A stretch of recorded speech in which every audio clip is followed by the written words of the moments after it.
అందరికీ నమస్కారం అండి. Welcome back to our channel Hanvi vlogs. ఇక ఈరోజు వీడియో ఏంటి అంటే, మీకు సిరుల వర్షం కురిపించే ఒక శక్తివంతమైన పరిహారాన్ని నేను మీతో ఈరోజు షేర్ చేసుకోబోతున్నానండి. ఈ పరిహారాన్ని మీరు ఎప్పుడైనా కూడా చేసుకోవచ్చు. లేదంటే మంచిగా శుక్రవారం కానీ, లేదంటే పౌర్ణమి తిథుల్లో చేస్తే ఇంకా రెట్టింపు ఫలితం అయితే ఉంటుందన్నమాట.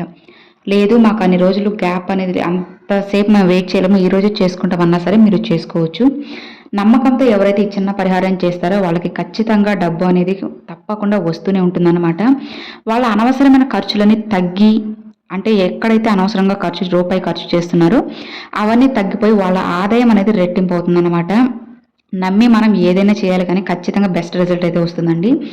ఒకసారి ఇప్పుడు నేను చెప్పబోయే ఈ పరిహారాన్ని విన్నాక చేశాక రిజల్ట్ అయితే మీకే తెలుస్తుంది అనమాట. అసలు నేను చెప్పేటప్పుడు వింటేనే మీకే అర్థమవుతుంది ఇవి ఎంత పవర్ఫుల్ అనేది. మీ అందరికీ కూడా తెలిసినట్టువే, బయట నుంచి ఏం కాదండి. ప్రతి ఒక్కరింట్లో ఇవి దొరికేవనమాట. ప్రతి ఒక్కరు వంటగదిలో వాడే సామాన్లే ఇవి. నార్మల్గా మన వంటగదిలోనే వాడే కొన్ని వస్తువులకి లక్ష్మీదేవికి ఇష్టమైన వస్తువులు అనమాట. లక్ష్మీదేవిని పూర్తి ఆశీర్వాదం కలగాలి అంటే ఈ వస్తువులు మన వంటగదిలో ఉన్నట్లయితే ఖచ్చితంగా మనకి అతి కొద్ది రోజుల్లోనే ధనం అనేది మన సొంతం అవుతుందన్నమాట. ఎవరైతే నమ్మకంతో ఈ చిన్న పరిహారాన్ని చేసి చూసారో వాళ్ళకి డెఫినెట్గా బెస్ట్ రిజల్ట్ అయితే ఉంటుందండి. మరి అసలు ఆ పరిహారం ఏంటి, దానికోసం మనం ఏం చేయాలి అంటే, దానికోసంగా ఒక గాజు బౌల్ తీసుకోవాలి ఫ్రెండ్స్. గాజు బౌల్ కానీ, గాజు గ్లాస్ కానీ, ఏదైనా సరే గాజు తీసుకుంటే చాలా మంచిదన్నమాట. గాజు గ్లాస్ అనేది లేదా గాజు బౌల్ కానీ తీసుకొని దాంట్లో బియ్యం వేసుకోవాలన్నమాట. దాంట్లో నిండుగా అయితే బియ్యం వేసుకొని, ఆ బియ్యంలో మనం వంటకి యూజ్ చేసే బియ్యమే ఒక కప్పు బియ్యం తీసుకొని అందులో ఒక దాల్చిన చెక్క విరిగిపోకుండా, లేదంటే ఎక్కడైనా హోల్స్ అట్లా ఏం లేకుండా మంచిగా ఉండే ఒక దాల్చిన చెక్క అయితే తీసుకోండి.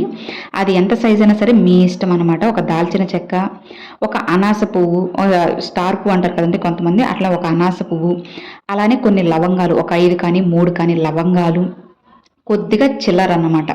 కొద్దిగా చిల్లర, ఒక బిర్యానీ ఆకు కూడా మంచిది ఫ్రెండ్స్, హోల్స్ ఏం లేకుండా మంచిగా ఒక చిన్నదైనా సరే మంచిగా ఉన్న ఆకేయండి. పెద్దదే వేయలేదు, ఉంటే వేసుకోవచ్చు. లేదు అంటే ఒక చిన్న ఆకైనా మంచిగా ఉన్నది వేసుకోండి. వీటన్నిటిని వేసిన ఈ గాజు బౌల్ చాలా ముఖ్యమైనది అనమాట. గుర్తుంది కదా ఫ్రెండ్స్. ఒక గాజు బౌల్లో మనం రెగ్యులర్గా యూజ్ చేసే బియ్యం వేసుకోవాలి.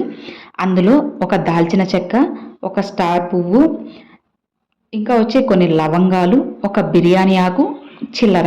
మరి చిల్లర ఎంత వేయాలి అనే డౌట్ మీకు రావచ్చు. 3 రూపాయలు కానీ 5 రూపాయలు కానీ ఎంతైనా సరే, ఇంతే వేయడం లేదు, 11 రూపాయలు కానీ మీ ఇష్టం అన్నమాట.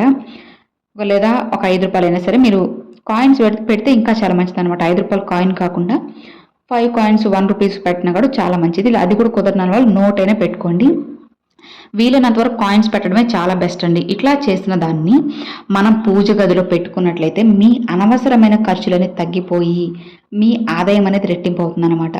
మన ఇంట్లోనే కాదండి, మనం వ్యాపారం చేసే దగ్గర కానీ, ఇట్లాంటి సమయాల్లో అలా వ్యాపారం చేసే దగ్గర అట్లా పెట్టుకుంటే మన ఆదాయం అనేది రెట్టింపు అవుతుంది. మన ఇంటికి ఆ షాప్కి వచ్చే వాళ్ళు కానీ ఏదైనా సరే వాళ్ళ సంఖ్య పెరగడము, లేదంటే ఏదో ఒక రూపంలో ఆదాయం అనేది పెరగడము, మన అనవసర ఖర్చులన్నీ తగ్గిపోవడము, ఇట్లా ఖచ్చితంగా జరుగుతుందన్నమాట. ఒక్కసారి చేయండి ఫ్రెండ్స్, బెస్ట్గా అయితే రిజల్ట్ అయితే ఉంటుంది. మరి ఈ పరిహారం చేసేవాళ్ళు, అంటే చేయాలి అనుకున్న వాళ్ళు పీరియడ్స్లో ఉన్నప్పుడు అస్సలు చేయకూడదండి. ఇంకొకటి ఏంటి అంటే, నాన్ వెజ్ తిన్నప్పుడు మీరు శుభ్రంగా ఉన్నప్పుడే ట్రై చేయండి, ఖచ్చితంగా రిజల్ట్ ఉంది. ఈరోజు సంక్రాంతి కదండి, ఈరోజు చేయండి. ఎందుకంటే ఈరోజు దాదాపు ఎవ్వరు కూడా నాన్ వెజ్ తినరు కాబట్టి హిందూస్, మీరు చేసినట్లయితే బెస్ట్గా అయితే రిజల్ట్ అయితే ఉంటుందన్నమాట. మరి హిందూసే చేయాలా, ఇంకెవరు చేయకూడదా అంటే చేసుకోవచ్చండి. ఎందుకంటే అప్పులు అనేవి వీళ్ళకే రావాలి, వీళ్ళకే ఉంటాయని రూల్ లేదు కదా. ప్రతి ఒక్కరికి కూడా అప్పు అనేది ఉంటుంది. మీ అప్పులని తీరిపోయి అనవసర ఖర్చులన్నీ తగ్గి మీకు డబ్బు వస్తూనే ఉండాలి, మీ ఆదాయం అనేది పెరుగుతూ ఉండాలి అనుకుంటున్నప్పుడు ఈ పరిహారం చేసినట్లయితే చాలా మంచిగా రిజల్ట్ అయితే ఉంటుంది. ఇప్పుడు నేను చెప్పిన ఈ వస్తువులన్నీ కూడా లక్ష్మీదేవికి చాలా ఇష్టమైనవి అనమాట. ఒక బిర్యానీ ఆకు కానీ, బిర్యానీ ఆకుతో పరిహారం చేసిన వాళ్ళకి కూడా చాలా మంచిగా రిజల్ట్ అయితే ఉంటుంది. లవంగాలు, అనాస పువ్వు, దాల్చిన చెక్క, ఇంకా కాయిన్స్, ఇవన్నీ కూడా లక్ష్మీదేవికి ఇష్టమైనవి అనమాట. చేసి చూడండి ఫ్రెండ్స్, ఖచ్చితంగా కొన్ని రోజుల్లోనే రిజల్ట్ అయితే ఉంటుంది. మరి అలా వేసిన వాటిని ఎన్ని రోజులకి చేంజ్ చేసుకోవాలంటే మీ ఇష్టం అనమాట. ఎప్పుడైనా సరే మీకు ఒక నెలకు కానీ లేదా 15 డేస్ కానీ మీరు చేంజ్ చేసుకొని మళ్ళీ పెట్టుకోవచ్చు. ఇక మరి చూసారు కదండి, అది వీడియో. ఈ వీడియో మీ అందరికి నచ్చినట్లయితే ఒక చిన్న లైక్ చేయండి, మీ ఫ్రెండ్స్ అండ్ ఫ్యామిలీస్కి షేర్ చేయండి. ఫస్ట్గా మన ఛానల్ చూసారు, సబ్స్క్రైబ్ చేసి సపోర్ట్ చేయండి ఫ్రెండ్స్. మరొక మంచి వీడియోతో, మంచి మంత్రంతో మీ ముందుకైతే వస్తానండి. అంతవరకు సెలవు ఫ్రెండ్స్. Thanks for watching. జై వారాహి.